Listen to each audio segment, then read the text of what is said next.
नमस्कार दोस्तों।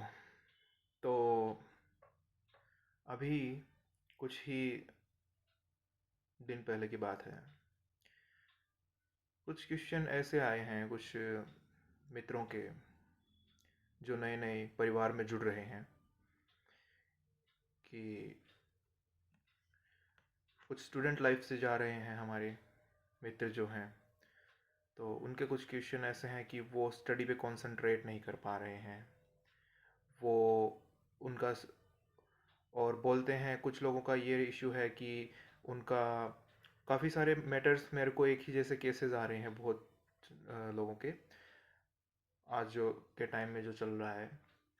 बहुत से लोग बोलते हैं कि हमारी कुंडली में ये दोष है, हमारे नक्षत्र सही नहीं है, हमारे जो अर्थशास्त्री जो हैं उन्होंने ये चीज़ कही है कि हमारे नक्षत्र में ये गड़बड़ है। या फिर बोलते हैं कि हम सक्सेसफुल नहीं बन पाएंगे लाइफ में, हम कुछ कर नहीं पाएंगे। तो हमारे एक तरह से डेस्टिनी में ही ऐसा कुछ है कि हम उस नेचर के लिए बने ही नहीं है, हमारा नेचर ही नहीं है ऐसा कि हम इस चीज़ में सफल हो जाएंगे। तो दोस्तों ये चीज़ थी, और एक स्पेशली एक मित्र की ये प्रॉब्लम थी कि वो बोल रहे थे कि उनका पढ़ाई में फोकस नहीं हो रहा है। हालांकि मैंने उनसे पूछा कि उन्होंने स्टडी कहाँ तक की हुई है। तो अभी फ़िलहाल उन्होंने कहा था कि अभी उनका कॉलेज चल रहा है। मैंने बोला आप 12th क्लियर करके आए हो, 10th क्लियर करके आए हो, और आप मुझे बोल रहे हो कि आपको किसी अर्थशास्त्र या फिर आपको किसी कुंडली देखने वाले ज्ञानी ने, पंडित ने, या फिर जो भी विशेषज्ञ है उसने ऐसी बात कही, कोई जॉब नहीं कर पाओगे, या फिर आप कभी सक्सेस नहीं हो पाओगे, या फिर आप कभी बिजनेसमैन नहीं बन पाओगे। बहुत से लोगों की कुंडलियाँ बहुत कुछ कहती हैं, समय के साथ साथ बदलती भी हैं। और बहुत सी लोगों की कुंडलियाँ बदलते भी लोगों ने देखी है, कहा कुछ गया था हुआ कुछ और है। और बहुत से लोग क्या करते हैं कि जो कहा जाता है वो सोचते हैं, वो बाय चांस हो जाता है तो मानते हैं कि भाई हो गया है, हो भी जाता है। उनका मानना ये है। तो ठीक है, ये भी एक विद्या है, अपनी जगह पे है।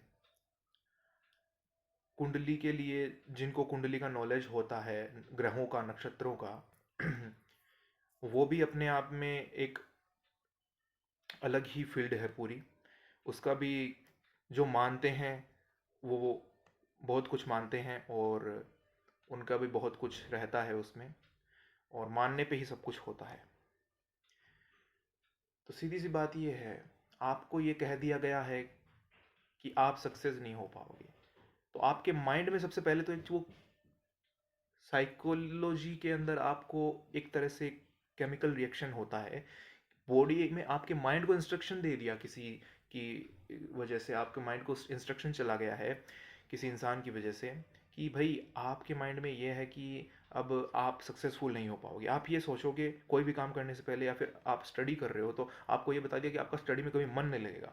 अब आप ये सोच के बैठोगे कि मेरे को तो ये बताया हुआ है कि मेरा स्टडी में कभी मन लगेगा ही नहीं, आप यही सोच के बैठ जाओगे, और फिर आप स्टडी करने बैठोगे तो आपका मन वैसे भी नहीं लगने वाला है।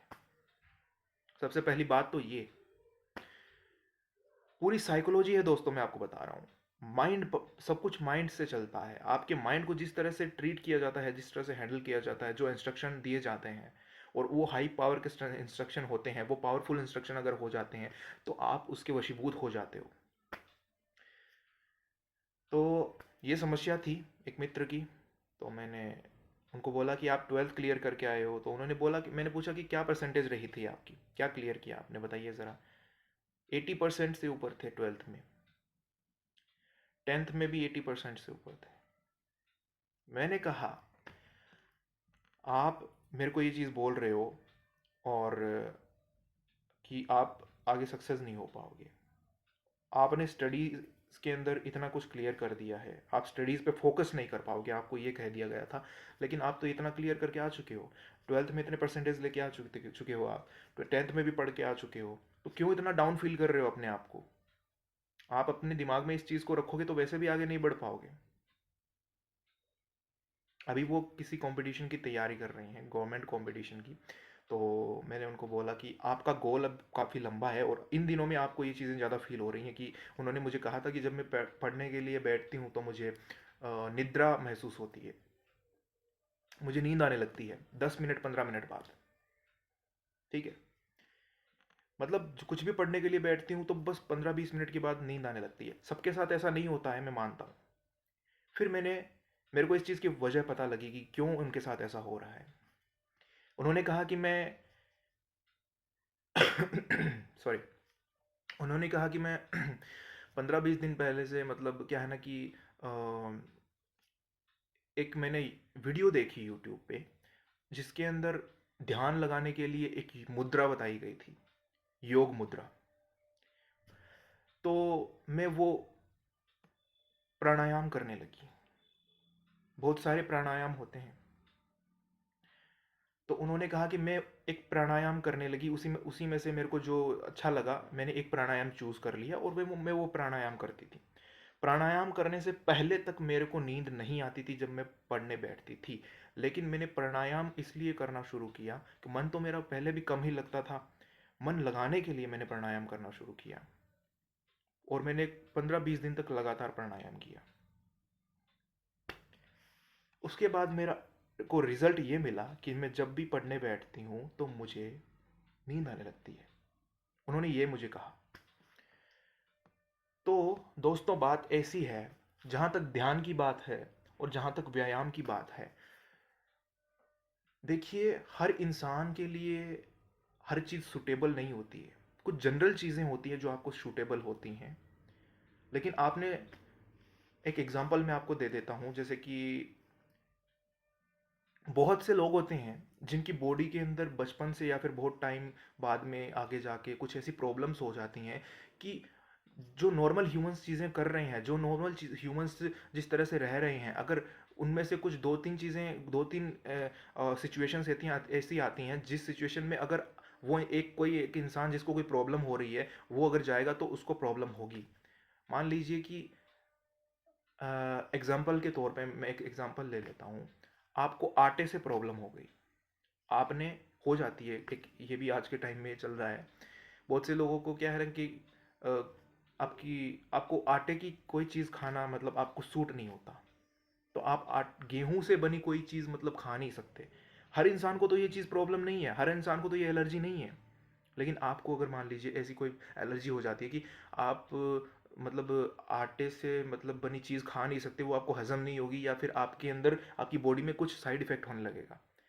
ओनली आप फ्रूट्स खा सकते हो, बाकी चीज़ें खा सकते हो, लेकिन जो आटे से बनी होगी वो आप नहीं खा सकते। मैदे की चीज़ खा सकते हो, आटे की चीज़, मतलब कहने का मतलब ये है कि गेहूं के आटे की चीज़ ही नहीं खा सकते और बाकी सब कुछ आप खा सकते हो। ठीक है, तो आप वो चीज़ खाओगे, आटे की चीज़, मतलब गेहूं का आटा तो रोटियां बनती हैं, लोग खाते हैं, वो सबके लिए तो नॉर्मल है, उनको तो कुछ नहीं होता है। लेकिन आप जब उसको कर रहे हो आपको प्रॉब्लम है ये। और यही एक बेसिक प्रॉब्लम नहीं बोल रहा हूँ, बहुत से लोगों के साथ ऐसा होता है।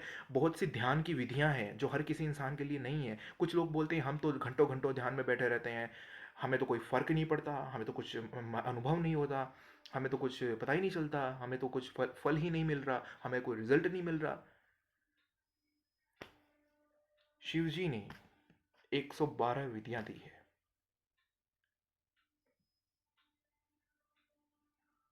शंकर 112 विधियां प्रस्तुत करते हैं। वो 112 विधियां हमारी श्वास से शुरू होती है और हमारी हर चीज़ बॉडी में उससे इफेक्ट होती है। 112 विधियां पूरी दुनिया के लिए देके गए हैं वो, और इन उन 112 विधियों में से हम अपने लिए कोई एक विधि चुन सकते हैं। क्योंकि 112 विधियों में अगर एक ही विधि दे दी होती उन्होंने तो सबके लिए हो सकता है वो पर्याप्त नहीं होती। तो शंकर जी ने 112 विधियां दी है। योग की आप बोल दीजिए, चाहे मेडिटेशन की बोल दीजिए, ध्यान की बोल दीजिए। तो वही चीज़ मैं बोल रहा हूँ, उन्होंने कोई प्राणायाम करना 15-20 दिन तक शुरू कर दिया था, उसके बाद वो बोलती हैं कि मेरे को नींद आने लगती है जब भी मैं कोई बुक उठा के बैठती हूँ। समस्या वहाँ से थी। सामान्य ध्यान शुरू कीजिए, यूट्यूब से कोई भी ऐसे अचानक से किसी भी चीज़ को करने के लिए आप वो मत उठा लीजिए कि भाई कोई पर्टिकुलर मंत्र आपको दे दिया गया, आप उस मंत्र के भरोसे रह गए, या फिर पर्टिकुलर आपको कोई प्राणायाम बता दिया गया, उस प्राणायाम के भरोसे आप रह गए। हो सकता है कि आपकी बॉडी पे सूटेबल ना हो। बाय द वे, जो चीज़ें बताई गई हैं वो बॉडी के लिए हेल्दी होता है, प्राणायाम जो है। और बहुत सी कंडीशन में ये है कि बहुत से प्राणायाम हेल्दी नहीं होते हैं। तो यही है कि आप के लिए ज़रूरी नहीं है कि आप जो भी विधि करने जा रहे हैं वो आपके शरीर के लिए, आपके लिए जो उसके रिजल्ट आप चाहते हैं वही आए। कुछ कुछ स्थिति में गड़बड़ हो सकती है। तो आप साधारण व्यायाम से शुरू कीजिए, साधारण मेडिटेशन से शुरू कीजिए। सही रास्ता यही है, साधारण मेडिटेशन से आप शुरू कीजिए ताकि आपको कोई समस्या ना हो। ध्यान के अंदर उतरना शुरू कीजिए, शांत होकर बैठिए। सुबह मॉर्निंग का मेडिटेशन का टाइम सबसे बेस्ट रहता है, तो वो आप चूज़ कीजिए, ठीक है। और किसी भी चीज़ को बहुत ज़्यादा मत कीजिए। अगर आप प्राणायाम कर रहे हैं तो उसकी भी लिमिट रहती है। ऐसा नहीं है कि 6-6 घंटे, 12-12 घंटे आप प्राणायाम करने बैठ गए। तो ये एक तरीके से ये है कि आप किसी नई बीमारी को इजाद दे रहे हैं, नई आपकी साइकोलॉजिक कोई बीमारी को आप बुलावा दे रहे हैं, ठीक है। धीरे धीरे होती है ये प्रोसेस, हमारी मन से जुड़ी, ठीक है। हमारे जो साइकोलॉजी है, हमारा फिजिकल बॉडी भी इससे सही रहता है, सभी चीज़ों पे इफेक्ट रहता है। सबसे पहले वो मन पे जाता है, मन शुद्ध रहता है। तो धीरे धीरे ये चीज़ें होती है, ध्यान धीरे धीरे गहराई में उतरता है। एक ही दिन में आप ध्यान को गहराइयों में नहीं जा सकते, ध्यान की गहराइयों में आप एक ही दिन में प्रवेश नहीं कर सकते, टाइम लगेगा। हर अच्छी चीज़ समय लेती है। बीज को आप जमीन में गाड़ देते हैं, बो देते हैं, ठीक है, और उसके बाद वो एक ही दिन में तो फलित नहीं हो जाता है, महीनों लगते हैं ना। वही चीज़ है ध्यान के लिए भी। सामान्य ध्यान शुरू कीजिए, आपको पूरा जीवन बदलना शुरू हो जाएगा। और आपने जो ये प्रश्न उठाया है कि मेरे को ये समस्या होती है कि भाई मैं पढ़ नहीं पाती हूँ, फोकस नहीं कर पाती हूँ। देखिए, पहली बात मैं बता दूँ, सामान्य ध्यान आप शुरू करना शुरू कीजिए। व्यायाम प्राणायाम सब अपनी जगह पे है, उनको अपने अकॉर्डिंग रहने दीजिए। फिर आप चाहे सॉरी, कोई भी प्राणायाम कीजिएगा, कोई भी व्यायाम कीजिएगा, लेकिन आप ध्यान शुरू कीजिए, जिससे कि आप कोई भी प्राणायाम या व्यायाम करते हैं तो आपको लगता है कि मेरे को उसकी वजह से कुछ आपको लगता है तो कि आपको मेरी उसकी वजह से कुछ हो रहा है, जैसे कि आपको नींद ज़्यादा आने लगी है, तो ध्यान सबसे पहले शुरू कीजिए। ध्यान को सबसे पहले रखिए अपनी ज़िंदगी में।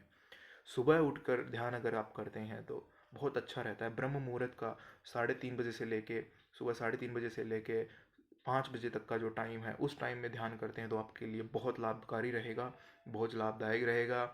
और यही है कि इस ध्यान के अंदर ही आपको बहुत फ़ायदा होने वाला है। और इस ध्यान से आपको नींद भी कम आएगी, मतलब कहने का ये है। और आप जो ये बोलते हैं कि ध्यान भटक जाता है, ये चीज़ भी नहीं होगी। ध्यान का अर्थ ही यही है, कोई भी आप कार्य कर रहे हो उसे ध्यान से कर रहे हो, उस पर फोकस होकर उस कार्य को कर रहे हो, ठीक है। पूरा फोकस उस पर दे के आप उस काम को कर रहे हो, कोई भी काम कर रहे हो। पढ़ाई करोगे, पढ़ने बैठोगे, आपका पूरा फोकस पढ़ाई में होगा। एक ध्यानी पुरुष को आप पढ़ने के लिए बैठाओ, किसी किताब को, ठीक है। मान लीजिए कि किसी ध्यानी पुरुष को आप पढ़ने बैठाओ 200 पेज, एक दिन में 200 पेज पढ़ने सॉरी। तो ध्यानी पुरुष उन 200 पेजों को 8 घंटे में पढ़ेगा। मैं एक एग्जांपल दे रहा हूँ सिर्फ। एक सामान्य इंसान को बैठाओ, वो उन पेजों को 12 घंटे में पढ़ेगा। इतना फर्क रहता है।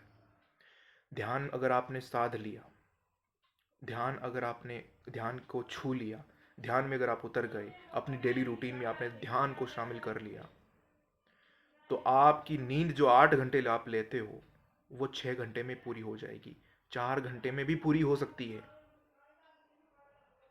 ठीक है।